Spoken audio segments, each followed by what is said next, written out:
O, yun ang kanyang katwiran, kaya hindi siya pumunta. Oho. At pagkatapos, sinabi niya, dalawa sa mga member ng Quadcom Aha. na chairman, binanggit, ano? Hindi ko kilala itong dalawa eh. Congressman Abante, kilala niyo ba ito? Kilala ko po yan, Kong. Tagang... Congressman Fernandez. nakalista na po sa akin yan, Kong. Nilista ko yan mga yan. Sabi niya, they have been vocal in their position that Duterte should be held liable Oho. for the crime of willful killing Nako. Ang tindi nung kanyang statement. under Section 6 of Republic Act 9851. Oho.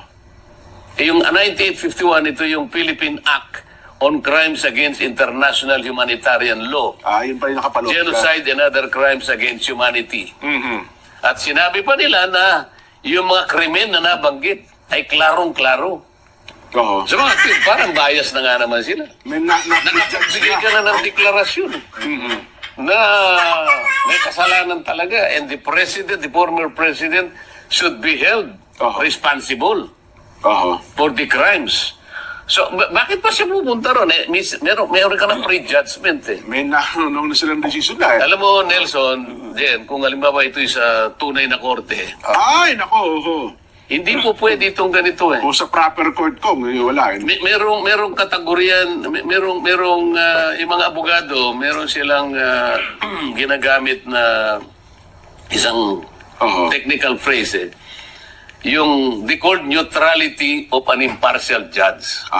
Yung Okay. pagka ginamit mo yan, ang mga example niyan eh, pag tiningnan mo, pati yung suot mo eh, Opo. pati yung pagtingin mo doon sa akusado, Aha. pati yung pananalita mo, kinakailangang magpakaingat-ingat ka para hindi ka mabahiran ng kahit anong Oho. bias na maaring Ang paggiling sa isang panig. maaring no? kumikiling ka sa isang panig laban sa isang panig. Tama po. Yun ang called neutrality of an impartial judge. Itagalog mo nga yung madali ito eh. Oho. Full neutrality. The called neutrality of an impartial judge. Oho. Pagka Hindi mo alam ang called, malamig. sipon. Na parang wala kinikilig yung neutral eh. Anong klase naman pagpapaliwan? Neutral. Ito ulitin ko ha. Nasa The gitna. called neutrality of an impartial judge. Oh. Yun ang parametro. Oho. Oho. Yun ang sukatan. Magpakaingat-ingat ka. Na isang walang pinapanigang hukom. Ang totoo Diba? niyan, pati pananamit mo eh. Ganun ho. Halimbawa, talagang yung pinakamaingat na kaparaanan para hindi ka, kahit sa anong kaparaanan, ay makakitaan ka ng pagpanig sa bawat isa. Walang kaduda-duda dapat. Eh kapag halimbawa, kilala mo naman ito, sino ba itong Congressman Abante sinasabi nila?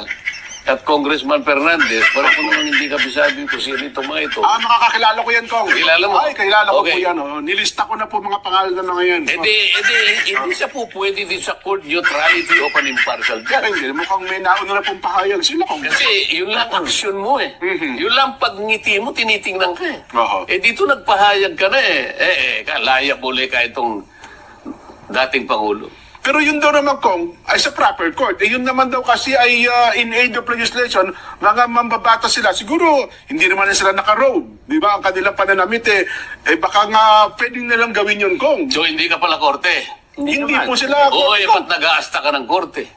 Bakit ginagawa mo yung bagay na korte lamang ang pwedeng gumawa? Oo nga naman, ano? Di ba? Hmm. Meron akong babasahin sa inyo. Eh. Sabi niya, dito sa Bengson versus Senate. Bengson versus Senate. Opo. Itala mo ito ha. Opo. Sukat yung mga young guns ng baka pinakikinggan tayo. Ay, tsak po. Nakikinig kayo niyan, Kong. Ito para Benson versus Senate. para makapag-aral naman sila. GR number 89914. Sinasabi na natin para mapadali. Opo. November 20, 1991. Bago-bago pa. Opo. 1991 lang, decision na yan. Sabi niya rito sa isang parte, it appears therefore, sabi niya, Oo. that the contemplated inquiry by respondent committee is not really in aid of legislation Okay. because Oo. it is not related to a purpose within the jurisdiction of Congress. Nakita mo ha? Oo. Ang sinasabi rito ay hindi pala talagang in aid of legislation sapagkat hindi kanya kaugnay Opo. sa purpose within the jurisdiction of Congress. Bakit? Oho. Since the aim of the investigation is to find out whether or not the relatives of the President or Mr. Ricardo Lopa had violated Section 5 RA number 3019. Ito yung anti-graft. Yun talagang layunin ng naging Sa mga pagdinig tweet, ko. ang layunin ay para imbestigahan lang, para malaman kung yung mga relatives ng Presidente ay nakapag-violate nung batas na kung tawagin ni Republic Act 3019. Oho. Ano ang dapat kapag gano'n na nangyari? Aha. A matter, sabi niya, that appears more within the province of the courts rather than the legislature. Oho. Pagka gano'n, sabi niya, ito'y para doon sa korte, Oho, oho. hindi para sa legislature. Hindi dapat para sa, Ganito yung nangyayari. sa Congress, ano? Kung ang palagay ng Quadcom at lahat ng kabahagi nito, ang pinag-uusapan ay napakaraming paglabag, lalong-lalo na yung mga batas, mga criminal laws, halimbawa. Bakit? Ba't sila'y nagsusuri? Bakit sila'y nag-undertake ng inquiry na ito ay dapat korte na ang gumagawa? Ito yung sinasabi nito ba?